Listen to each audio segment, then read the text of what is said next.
Bonjour à tous. Les 4 députés sont là. Je crois qu'on peut commencer cette conférence de presse voulue par des députés qui viennent de 4 groupes différents et qui vont nous donner leur point de vue sur le commissaire désigné Navracsics. Et je passe directement la parole à Helga Truppel. Yes, good afternoon, everybody. I'm a German Green MEP, and I'm one of the vice presidents of the Culture Committee. And I would like to express my deep satisfaction about Juncker's election of Tibor Navracsics as Commissioner for Culture, Education, Youth, Sports and Citizenship. Why I'm so furious about this decision? We had the hearing with Mr. Navracsics, and he was responsible for the Hungarian media law, what really made the situation of media in Hungary much worse. Yesterday here was a hearing which showed what is the big influence of the Fidesz government on public media and on media as such, and it was really a very bad assessment of what was going on and what is going on now in Hungary. When Mr. Navracsics was the chief of the Fidesz group in the Hungarian parliament, the law was introduced and he was a co-author of this media law. And then, of course, we asked him on this hearing what is his assessment on this original proposal of the Hungarian media law. And he was not ready for a clear self-criticism. He was not ready to say that this Hungarian media law did not match the European values and standards. The only thing he mentioned was that he then was the chief negotiator to make the law better and to comply with European values. But he was not ready to admit that he was responsible and that he was one of the authors and political responsible for this original media law, and that for me was very dissatisfying. Because he said he wants really to be a European commissioner, he wants to comply with the European values as media freedom, freedom of expression, but he was not ready to admit that that would mean a real consequence in his own behavior and that he would be ready to say this very openly. And that for me was the big reason why I was absolutely not ready to say that he is able to do the job as a Commissioner for Culture and Education. We know that media freedom, freedom of expression and media pluralism are so important in the European Union, and especially as Commissioner for Culture must be a symbolic person who really stands for these values. And we cannot say that Tibor Navracsics is this person to do that. So the result of the hearing in the Cult Committee was that a majority said, yes, he is ready to be one of the commissioners in the college, but it was clear that he is not ready and considered to be able to be the Commissioner for Culture and Education. And now Mr. Juncker did not take that on board. And that makes me really furious as well, because in a really democratic procedure, we have to expect that Juncker would address this vote and go for certain changes. But there is no change, and therefore my only consequence can be that I don't vote for this Juncker Commission, and that I call on my colleagues, especially from the big groups, that they reconsider their decision to vote for this Commission, and that they express their criticism, and that we as Parliament are not ready to accept such a behavior after a democratic vote of one of the committees in the European Parliament. Thank you. On passe la parole à Jean-Marie Cavada. Merci, bonjour à vous tous. D'abord, vous remercie de votre présence. Je remercie ma collègue et amie Helga des propos qu'elle vient de tenir. Nous avons pendant 5 ans d'ailleurs, la dernière législature, travaillé ensemble dans l'intergroupe média que j'avais constitué il y a déjà une dizaine d'années et dont Helga était vice-présidente. Et le sujet hongrois a été une des principales affaires. Il faut reconnaître que la démocratie s'arrête aux portes des institutions européennes parfois. Parfois. Nous avions demandé à Mme Neelie Kroes et à Mme Reding d'invoquer l'exercice de l'article 7 pour suspendre la Hongrie, parce que je ne vois pas d'autre solution. Il n'y a pas à négocier avec quelqu'un qui s'est moqué du Parlement, M. Orbán, qui est venu ici pour dire que naturellement ce qu'on disait c'était faux, qu'on était anti-hongrois. Non, moi je suis un ami des Hongrois, je connais très bien ce pays, j'aime beaucoup ce peuple, je n'aime pas ses dirigeants actuels. Les précédents étaient des menteurs. Ceux-là versent dans la catégorie, ils l'ont dit d'ailleurs, vous vous souvenez de l'épisode du micro ouvert où M. Gurchani avait dit on les a bien eus. Ceux-là c'est autre chose. Ce sont des autocrates. Et voici les faits que je veux évoquer devant vous. Premièrement, M. Navracsik a pris la suite très digne de ce que les principaux dirigeants du Fidesz, à l'époque où il était directeur de cabinet de M. Orban, voulaient, c'est-à-dire faire une sorte de nettoyage dans leur pays. Bien sûr, parfois, il y avait eu des excès, les communistes notamment, je le dis parce que c'est vrai, je les ai vus, j'étais président de l'organisation des radios européennes lorsque j'ai eu à constater ces choses. Ça n'est pas une raison pour franchir dans l'autre sens les bornes de la démocratie. M. Navracsik a fait une audition qui est d'une certaine façon une insulte à la fonction du Parlement, et je vais dire pourquoi. Qui peut croire un instant qu'un homme qui a été ministre de la Justice, appliquant la loi de politisation de la justice dans son pays, la prise en main par le bureau politique des instances juridiques, vidant le Conseil constitutionnel de ses fonctions sur le fond, puisque vous savez que ce Conseil national n'a plus le droit de délibérer que sur la forme, pas sur le fond, ayant autorité sur les parquets, les nominations, et probablement sur un certain nombre de jugements, qui peut croire que cet homme qui a fait cette chose peut défendre la citoyenneté? Alors on dit qu'il n'aura plus ceci dans son portefeuille. Ce n'est pas une raison pour lui laisser la culture et l'éducation, me semble-t-il. Par conséquent, ce n'est pas l'homme de la situation. Si on l'avait mis sur les routes, les transports ou je ne sais pas quoi, je serais sans doute moins virulent. Mais je trouve que son comportement est une façon de narguer la Charte des droits fondamentaux par le gouvernement hongrois et que le président de la Commission européenne n'a pas trouvé le moyen de régler cette affaire. Et ceci n'est vraiment pas bon. Il y a une deuxième chose que je veux dire. C'est qu'il y a 4 semaines, juste avant l'audition du candidat commissaire hongrois dans les institutions européennes, la police hongroise a perquisitionné dans les locaux de 4 ONG au motif qu'elles avaient reçu un complément de subside du gouvernement norvégien qui, comme on le sait, est très généreux et en tout cas très ouvert dans la coopération pour aider les ONG à travers le monde. Il fallait bien qu'ils acceptent puisque leur gouvernement hongrois a coupé les vivres à ces ONG. Pendant que nous parlions ici, il y avait des perquisitions à Budapest et c'est vraiment, me semble-t-il, insupportable.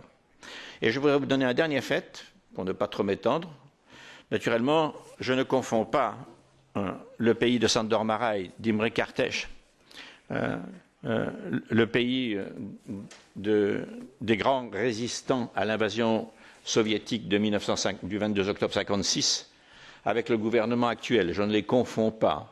Je ne confonds pas le colonel Maléter et son sacrifice, Imre Nagy et son sacrifice, et beaucoup d'autres, avec cette façon insensée de vouloir glisser et de tolérer ce qui se passe. Je rappelle qu'une députée européenne de Hongrie, Madame Victoria Moaxi, a quitté son pays il y a quelques années sous les menaces de mort pour aller vivre au Canada. Et donc il y a là un climat à la fois de peur et je dirais de populisme actif qui est dangereux et qui fait que l'homme qu'on nous a envoyé est une sorte d'insulte à la Charte des droits fondamentaux.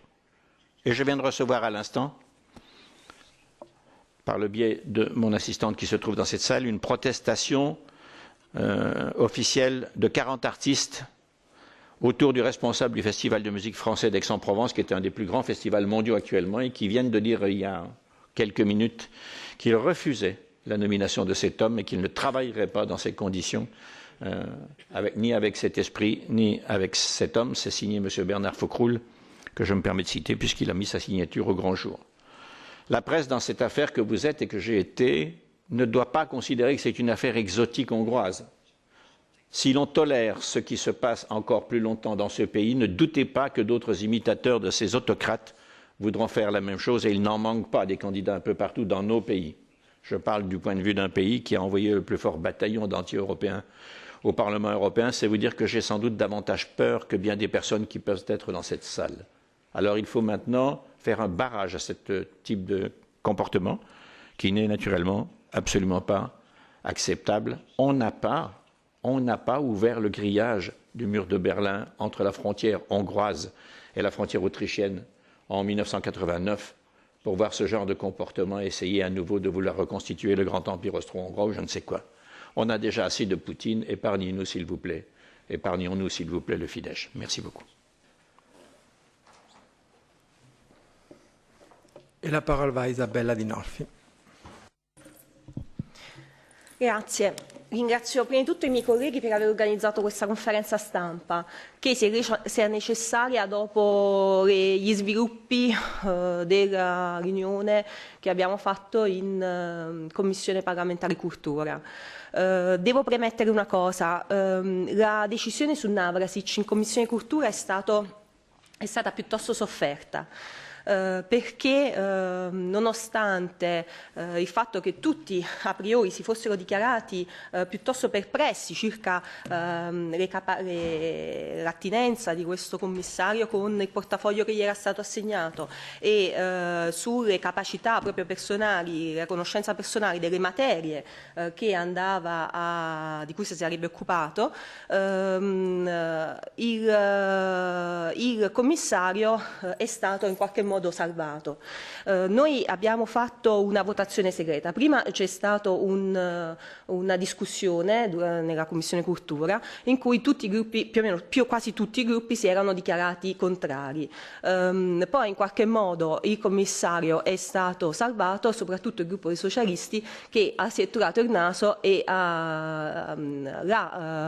durante la votazione segreta l'ha in qualche modo salvato. Infatti non ci dimentichiamo che il commissario è stato ritenuto valido per fare il commissario europeo, ma gli si è invece riconosciuta la non abilità al portafoglio Commissione Cultura e questi infatti sono i risultati della votazione che abbiamo fatto. Premesso che io non sono d'accordo alla votazione segreta perché noi qui siamo stati mandati dai cittadini e quindi ognuno si dovrebbe prendere le proprie responsabilità di quanto fa, dell'operato che fa nel suo mandato.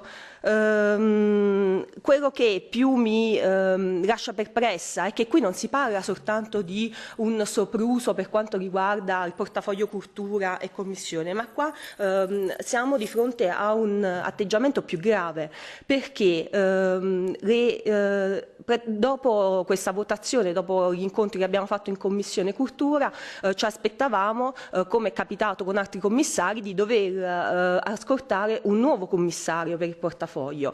Invece poi da rumors, dai giornali, abbiamo appreso che in realtà a Navrasic vengono dati tutti i portafoglio tranne la parte della cittadinanza che è stata scorporata ed è stata data a Timmermans. Queste sono notizie che io ho preso dai giornali, ufficialmente noi non abbiamo nessuna notizia, né in positivo né in negativo e questo è un atteggiamento, lasciatemi passare l'impressione, e mi lascia perplesso. Noi siamo dei parlamentari che rappresentano migliaia di preferenze, milioni di cittadini, eppure non so chi, perché vi ripeto, noi non abbiamo avuto informazioni ufficiali, non so chi, se Juncker, se la Commissione, se la Conferenza dei Presidenti, ci ha totalmente bypassato e quindi non ha tenuto conto della nostra decisione, cioè della decisione che comunque delle persone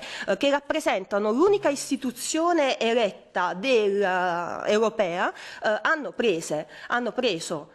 Quindi vorrei capire prima di tutto chi ha preso questa decisione, vorrei capire se ancora in Europa i cittadini contano qualcosa e soprattutto chi si è preso la responsabilità di avallare un commissario che, come hanno detto i miei colleghi, ha sostenuto un'audizione in cui ha dichiarato delle cose palesemente in contraddizione con quelli che sono poi i fatti reali. Infatti ancora qualche giorno è uscito un elenco di tutte le associazioni ONG che sono state bannate dall'Ungheria e queste sono cose che escono sui giornali, notizie pubbliche, quindi non ci stiamo inventando niente e quindi io chiedo chi sia chi ha preso questa decisione, chi si assume la responsabilità di bypassare, di cancellare, di non tenere in considerazione completamente quelli che sono dei deputati legittimamente eletti.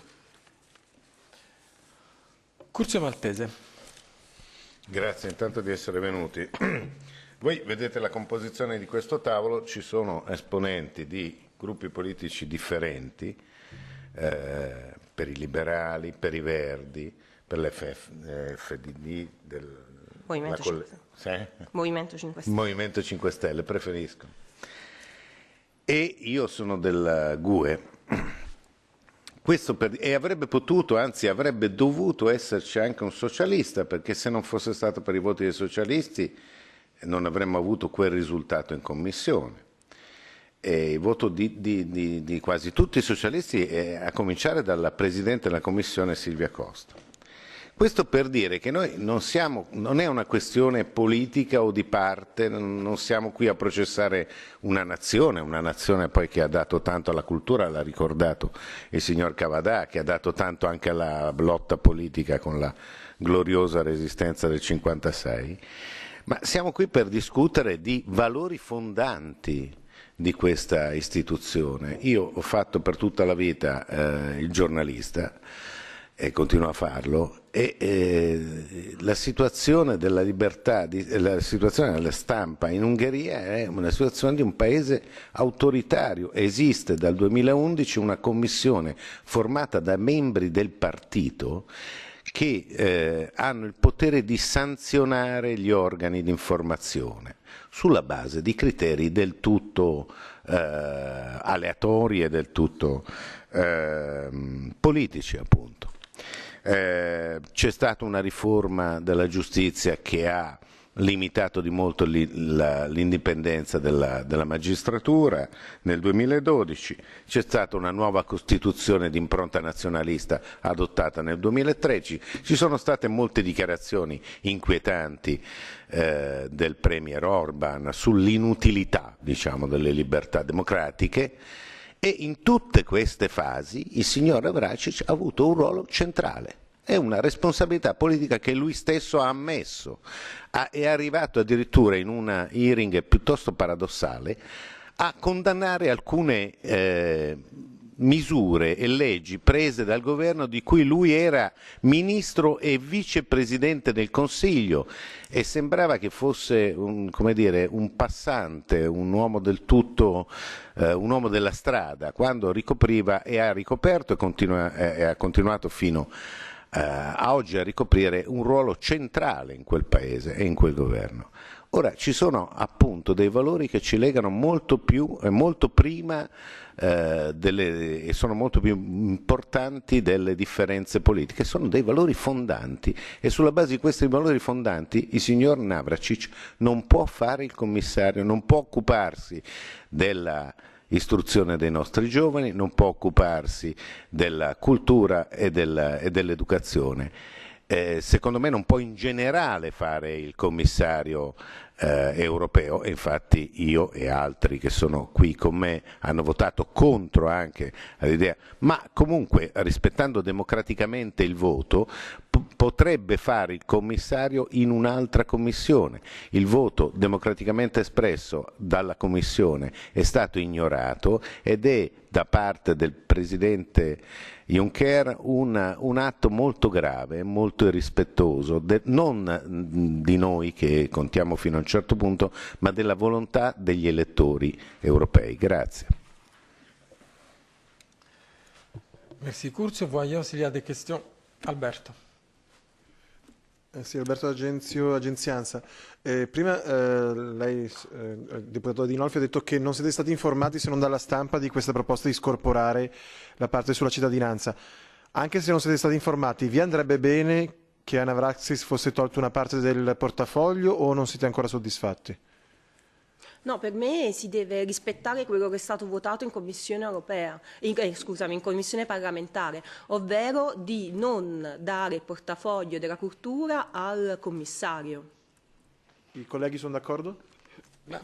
Ci sono altre materie molto importanti, la libertà di espressione, cioè non capisco perché uno non adatto alla cittadinanza debba essere dato. Mi pare che il profilo di Navracsics sia completamente in contrasto con quello che lui è chiamato a fare qui. I think that there are very good reasons that citizenship is included to the portfolio of culture and education and media, and it makes no sense to take away for personal reasons of Mr. Navracsics citizenship from a very good political commitment in this portfolio. The other way around would make it really sound to keep that dossier and portfolio together and to give it to another person who is really credible, and then it would make much more political sense for the whole of the European Union. Pour ce qui me concerne, je pense que cet homme n'a pas sa place dans les institutions. C'est ce que j'ai voulu dire tout à l'heure en disant que ça me semblait une insulte. Quelqu'un qui a piétiné la Charte des droits fondamentaux ne peut pas maintenant tout d'un coup avoir un habit qui prétend la défendre. Donc sa place n'est pas là. Elle l'est donc encore moins à la tête du portefeuille qu'on lui confie. Et que l'on enlève la citoyenneté, c'est bien la moindre des choses, mais ça ne fera de toute façon pas l'affaire. Je veux que ce soit clair.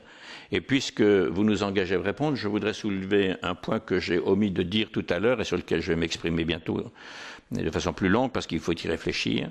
Ceci montre l'extrême limite de ce que nous appelons les auditions et les limites que les institutions posent à ce pouvoir. Car enfin, s'il s'agit d'avoir l'aval démocratique des élus du peuple que sont les députés. S'il s'agit de cela, alors on prend une demi-journée par commissaire et pas 1h30 ou 2 heures.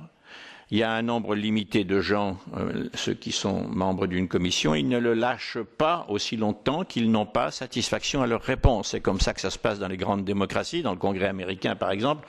C'est-à-dire qu'il faut un droit de suite et ensuite aux questions, un droit de suite aux questions, parce que c'est trop facile. Vous lui dites, moi ma première question, si je me souviens, pardon de citer ma propre question, mais je lui dis, vous êtes dans une position tout à fait intenable, ce que vous avez fait dans votre pays vous interdit d'avoir la moindre crédibilité. Et donc, comment pensez-vous pouvoir assurer ce portefeuille? Il m'a répondu pratiquement qu'il aimait la culture, que le ciel était bleu et que Bruxelles c'était formidable. Autrement dit, on se moque de nous là parce qu'il n'y a pas le droit de suite dans les grandes démocraties. On ne lâche pas celui qu'on interroge aussi longtemps qu'on n'a pas une bonne ou une mauvaise réponse. Ce qui prouve, et nous avons mis en route au sein de la commission jury dont je suis vice-président, moi je suis très en colère contre ça parce que si nous voulons vraiment pouvoir dire aux électeurs ce que nous pensons nous-mêmes, enfin, dans notre cœur, on n'a pas, moi je suis un enfant de la guerre, je ne suis pas venu ici pour faire des ronds de jambes. Si nous voulons mettre en route cette chose, nous devons modifier le règlement du Parlement, et j'ai demandé à jury d'ailleurs, et au service des affaires juridiques du Parlement, de nous proposer une étude de façon à ce que les prochaines auditions, quand elles auront lieu pour nos futurs successeurs dans 5 ans, ou peut-être vous-même, eh bien, nous permettent d'aller jusqu'au bout. Ça m'est égal qu'il faille 1 mois et demi pour auditionner. C'est la moindre des choses pour 28 commissaires. L'acte principal de cet automne, pour nous, c'est pas de voter des plaisanteries technocratiques et des normes que l'on va nous mettre sur le bureau. C'est d'être sûr devant les électeurs que nous n'avons pas laissé passer des gens sur qui il y a des doutes quant à l'intégrité. C'est le cas de M. Cagnete. Sur qui il y a des doutes pour la moralité, et notamment la moralité politique. C'est le cas de M. Navracsics, pour ne parler que de celui-là. Il y en a d'ailleurs 1 ou 2 autres sur qui il y a des soupçons, en effet, comment dirais-je, de pression ou d'intérêt croisé. Je pense notamment à M. Jonathan Hill. On ne peut pas avoir été lobbyiste à la City et être contrôleur financier. Ça ne tient pas debout tout ça. Donc c'est à la racine qu'il faut attaquer cette chose maintenant. Nous devons obtenir du Parlement qu'il modifie le règlement des auditions. Merci. On prend encore une question. Hi, this is Valentina Bor from EU Observer. I have a question for Ms. Andolfini on a slightly different matter.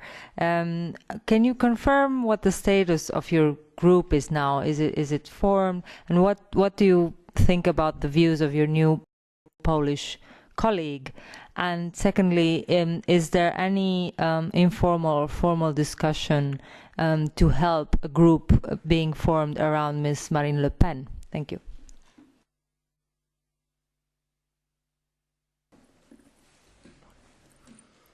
Il gruppo non si è mai sciolto perché appunto c'erano già le trattative con il deputato polacco e in ogni caso noi siamo qua per parlare della Commissione Cultura e quindi non voglio neanche tediare i miei colleghi che gentilmente hanno organizzato questa importante conferenza stampa per approfondire quello che è un problema gravissimo, ovvero un commissario che è stato votato non idoneo al portafoglio che gli era stato assegnato e che invece domani ci verrà presentato come se nulla fosse durante la votazione della Commissione Juncker. E siccome noi siamo consapevoli, come diceva Monsieur Cavada, che noi siamo qui per fare il bene dei cittadini, trovare la persona migliore che possa rappresentare quel portafoglio per i prossimi anni e che quindi influenzerà la vita di milioni e milioni di cittadini, vorrei tenere l'attenzione su questo tema e non divagare. Sicuramente ci sarà modo dopo di rispondere alle domande se vuole. On a terminé notre... Ah, je vous en prie. I'm Julie Ward. I'm an artist. I'm now a politician. I've worked and spent my whole life working in NGOs and with young people. I'm a socialist, and I didn't vote for this man. And I can see quite clearly why he can't be a commissioner holding this brief, because those things have all been part of my working life outside of politics, which has led me into politics to stand up for the citizens of my country, my region and Europe so that they will have a better future. And it seems to me, a leopard, we would say in the UK, a leopard can't lose his spots. You know, he has a history. He brings that history with him here into the hearings in the Parliament. And no matter his smooth words, he has a history which discredits him in terms of the brief that he was being offered. And so I'm here to say that from my perspective and from the socialist perspective, he is totally unsuitable to have this brief. And to have the... Excuse-moi, vous avez une question pour les députés? Do you have a question for the MEPs? Or? Well, I hope what we're doing here is acting in the best interest of our citizens, actually, and I am concerned about that from the perspective of an EFD, of this lady's refusal to answer the question about the new Polish person in their group. Okay. Ceci, c'est une conférence de presse sur un sujet spécifique. Notre temps, il est terminé. Je vois qu'il n'y a pas d'autres questions. Et moi, je voudrais donner une information complémentaire encore. Oui, bien sûr, excusez-moi, mais pour que ce soit utile à nos amis. La prochaine grosse affaire dont vous commencez à entendre parler s'appelle RTL Klub, K-L-U-B. Les dirigeants de l'entreprise nous ont fait savoir qu'ils étaient victimes, comme ce fut le cas pour une autre station il y a quelques mois ou années, je ne sais plus, en Hongrie, d'une sanction économique telle que ça va les faire tomber, qu'on va donc les fermer ou ils vont vendre ou ils vont se retirer. L'affaire est la suivante. Cette station, qui est une station privée, qui vit donc sur les recettes publicitaires, qui vit avec environ 15 à 16% du marché publicitaire hongrois, ce qui en fait d'ailleurs la première, vient de se voir sanctionné à hauteur de 40% de taxes, non pas de ses profits, mais de son chiffre d'affaires. Donc c'est la mort assurée. Je vous donne l'information, je vous laisse vérifier, regarder tout ça, et je vous livre ça à votre méditation. Merci beaucoup. Et on termine ici. Merci à tous d'avoir participé. Merci aux interprètes pour leur collaboration.